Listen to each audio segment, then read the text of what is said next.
اعوذ باللہ من الشیطان الرجیم بسم اللہ الرحمن الرحیم اللہم صلی علی سیدنا و مولانا محمد و علی آلہ و اصحابہ و بارک وسلم وصلی علیہ۔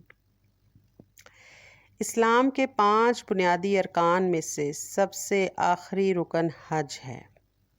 حج کا لغوی معنی قصد کرنا یا کسی جگہ کا ارادہ کرنا ہے۔ اصطلاح شریعت میں اگر دیکھا جائے تو مکہ مکرمہ میں بیت اللہ کا طواف کرنے، عرفات میں وقوف کرنے، مزدلفہ میں ٹھہرنے اور منا وغیرہ کا قصد کرنے اور وہاں مخصوص دنوں میں قیام کرنے اور مخصوص افعال ادا کرنے اور مقررہ آداب بجا لانے کا نام حج ہے۔ اصطلاح شریعت کی بنیاد پر ان تمام جگہوں پر جانا، وہاں رکنا، وہاں قیام کرنا اور ان کے آداب کو ملحوظ رکھنا ہی حج ہے۔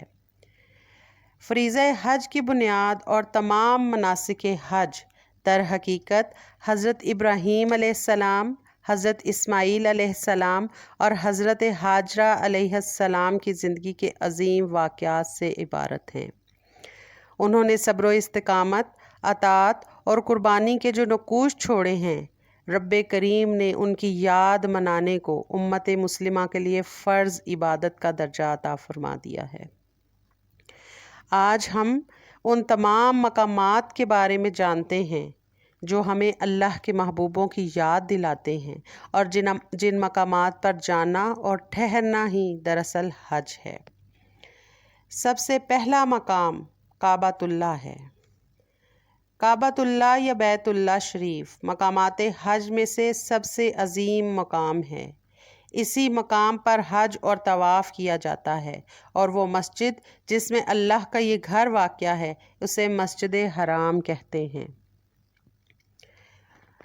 رکن خانہ کعبہ کا وہ گوشہ جہاں اس کی 2 دیواریں ملتی ہیں جسے زاویہ کہا جاتا ہے، رکن کہلاتا ہے۔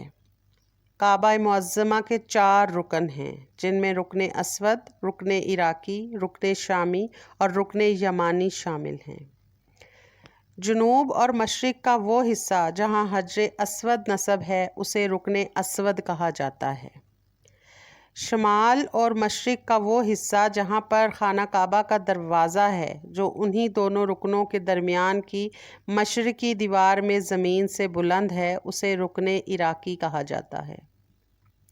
اسی طرح شمال اور مغرب کی طرف حجر اسود کی طرف منہ کر کے کھڑے ہو جائیں تو ہمارے سامنے بیت المقدس ہوتا ہے، اسے رکن شامی کہتے ہیں۔ اسی طرح مغرب اور جنوب کے گوشے میں واقع رکن یمانی ہے۔ حجر اسود ایک انتہائی اہم پتھر ہے۔ یہ کالے رنگ کا وہ پتھر ہے جس کو چومنا عبادت کا درجہ رکھتا ہے۔ حدیث پاک میں آتا ہے کہ حجر اسود جب جنت سے نازل ہوا تو دودھ سے زیادہ سفید تھا۔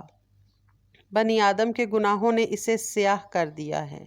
خانہ کعبہ کے طواف کے شروع کرنے اور ختم کرنے کے لیے حجر اسود ایک نشان کا کام دیتا ہے۔ اسی طرح حجر اسود اور دروازہ کعبہ کے درمیان والی جگہ کو مقام ملتزم کہا جاتا ہے۔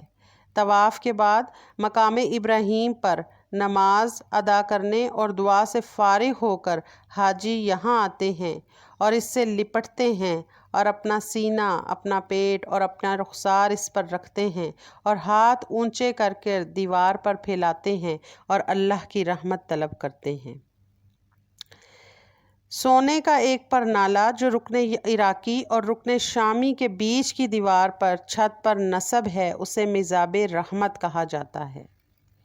اسی طرح بیت اللہ شریف کی شمالی دیوار کی طرف زمین کا ایک حصہ ہے جس کے ارد گرد ایک کوسی کمان کے انداز کی چھوٹی سی دیوار بنا دی گئی ہے اور دونوں طرف آنے اور جانے کے لیے دروازہ رکھا گیا ہے۔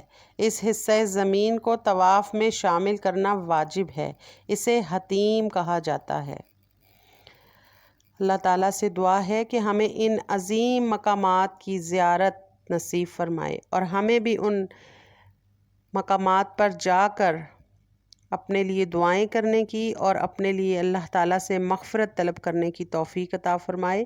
وآخر دعوانا ان الحمد للہ رب العالمین۔